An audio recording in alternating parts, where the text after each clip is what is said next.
Part 2 अज्ञात writer. ये देखो मैडम को, यहाँ सब मस्ती कर रहे हैं और इनको पहाड़ियों में दिलचस्पी है। पहाड़ी नहीं है, ये जंगल है। अंदर क्या होगा? किसी का घर, कोई पुरानी हवेली, या और क्या हो सकता है? कहीं तू ही तो नहीं रहती ना इस जंगल में? अब इसका नाम भी बता दे। आज से इसका नाम पालन खेत, मेरा घर, आहार। कालिंदी बचपन से ही रहस्यमय शक्तियों में मानती थी।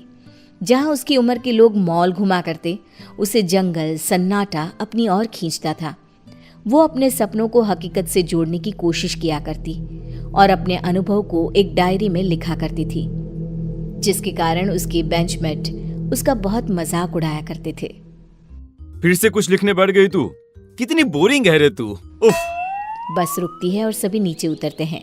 वाटरफॉल के पास का नज़ारा बहुत ही खूबसूरत होता है। सब अपनी अपनी फोटोज लेने में लग जाते हैं, पर कालिंदी वाटरफॉल के नदी के बहाव को देखती रहती है। नीचे उतरना है क्या? उतर जा। सुष्मिता की बात पर कालिंदी चिढ़ जाती है और नदी के बहाव के साथ चलती हुई उसी जंगल में पहुंचती है जिसको उसने पालन खेत नाम दिया था। अंदर एक बहुत खूबसूरत सी हवेली होती है। वो अंदर क्या देखती है? एक औरत काले कपड़े में बैठी एक कुंड में आहुति दे रही है।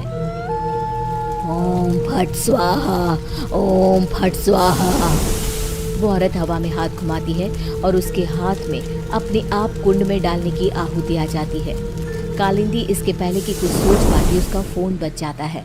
अगले दिन कॉलेज कैंटीन में जब सब लंच कर रहे होते हैं, कालिंदी गेट से अंदर आती है। यहाँ क्या कर रही है तू? अरे तेरी डायरी कहाँ गई बहन जी? आज बड़ी सोशल बन रही हो कालिंदी, क्या बात है? सुष्मिता के सभी दोस्त कालिंदी को परेशान करने लग जाते हैं। कालिंदी रोती हुई कॉलेज के टेरेस पर जाती है। अब बहुत हुआ, इन लोगों की हेकड़ी ना उतारी मैंने तो मेरा नाम कालिंदी नहीं। कालिंदी बस पकड़कर पालन खेत निकल जाती है और उसी औरत के पास जाकर कहती है, मुझे मदद चाहिए आपकी। ये सब मुझे बहुत नीचा दिखाते हैं। अब तो यहाँ से या मैं मरकर जाऊंगी या बदला लेकर। वो जो कहते हैं उन्हें कहने दो। सामने देखो तुम्हारी डायरी और पेन। कल तुम इन्हें यहीं भूल गई थी ना? जाओ खोलो उसे। कालिंदी डायरी खोलती है। इसमें तो कुछ भी नहीं है, खाली है ये। पेन को उठाओ और कुछ लिखो। तुम जो चाहोगी वो मिल जाएगा तुम्हें। अब तो खुश हो ना तुम? कालिंदी पेन उठाकर किताब में लिखने लगती है। वहाँ बहुत सारी किताबें आ जाती हैं। ये तो सच में जादू हो गया। तुम्हारा मन बहुत अच्छा है बेटी, जाओ अब खुश रहो। कालिंदी वापस कॉलेज जाती है और अपनी ही धुन में मगन हो जाती है। उसकी खुशी बाकी लोगों से बर्दाश्त नहीं होती और उसके पीजी के कमरे के बाहर सभी ताका झाके करने लग जाते हैं। अब क्या मांगू? चांद, छोटा सा चांद हाथ में कैसा लगता होगा ना? ये क्या बकवास कर रही है? सही में तेरा ऊपर का माला खाली है। तुझे ही देखना था ना इसकी खुशी का राज। चल अब। दोनों आगे बढ़ ही रहे होते हैं कि खिड़की से एक रोशनी आती है। दोनों देखते हैं कि कालिंदी के हाथ में सच में चांद है। ये मेरी आंखों का धोखा है। धोखा है, ऐसा कैसे हो सकता है? नहीं। ये भ्रम नहीं है, ये सच्चाई है। पर इसे ये कहां से मिला? सोच, अगर हम इसे चुरा ले तो? और रोहन उस पेन को चुराने में जुट जाता है। वो सोचता है कि रात को कालिंदी के कमरे के बाहर आग लगा देगा ताकि वो भागेगी और रोहन पेन चुरा लेगा। रात को रोहन पेन के लालच में आग लगाने जाता है, पर आग बेकाबू हो जाती है और कालिंदी कमरे से बाहर ही नहीं आ पाती। बचाओ, बचाओ! कालिंदी मर जाती है। मंदाकिनी को कालिंदी की मौत का एहसास हो जाता है। मार डाला उन्होंने मेरी भोली बच्ची को, अब कोई नहीं बचेगा। यहाँ आ बेटा, मेरे पास आ कालिंदी। कालिंदी की आत्मा वहां आकर अपना गुस्सा दिखाती हुई कहती है, हे सारी शक्तियों के देवता, अगर मैंने कभी भी किसी का भला चाहा हो तो मैं अपने सभी अच्छे कर्मों के बदले इंसाफ चाहती हूँ।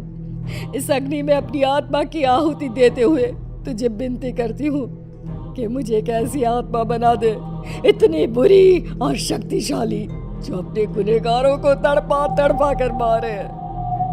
ये कहकर कालिंदी की आत्मा आग में समा जाती है और आग से निकलकर कालिंदी के गुस्से से पैदा हुई आत्मा उसके पैन में समा जाती है और फिर शुरू होता है मौत का खेल। सुष्मिता अपने कमरे में सो रही होती है। रात को उसका फोन बजता है। It's me, Rohan. दूसरे नंबर से कॉल करना पड़ा। तुम कॉलेज के पीछे वाली पहाड़ी पर आओ, मुझे तुम्हें कुछ बताना है। इसके पहले कि सुष्मिता कुछ बोल पाती, फोन कट हो जाता है। सुष्मिता नाइट ड्रेस में ही भागते हुए कॉलेज के पीछे की पहाड़ी पर जाती है। जंगल की धूत अंधेरे में दिखता है वो चमकता हुआ पेन। मान गए रोहन, तुम्हें आखिरकार पेन मिल ही गया। सुष्मिता पेन उठाने जाती है कि पेन में से कालिंदी की आत्मा बाहर निकलकर सुष्मिता को पहाड़ी के ऊपर से नीचे धक्का दे देती है। ये तो बस शुरुआत थी, सब मरोगे। और वही होता है, जिसने भी कालिंदी को दुख दिया था सब मर जाते हैं। पर आत्मा अब इतनी क्रूर हो चुकी थी कि वो रुकती ही नहीं। अब पेन और ज्यादा खून की प्यासी हो गई थी। एक दिन 16 साल का एक लड़का करण नदी के किनारे बैठा हुआ होता है।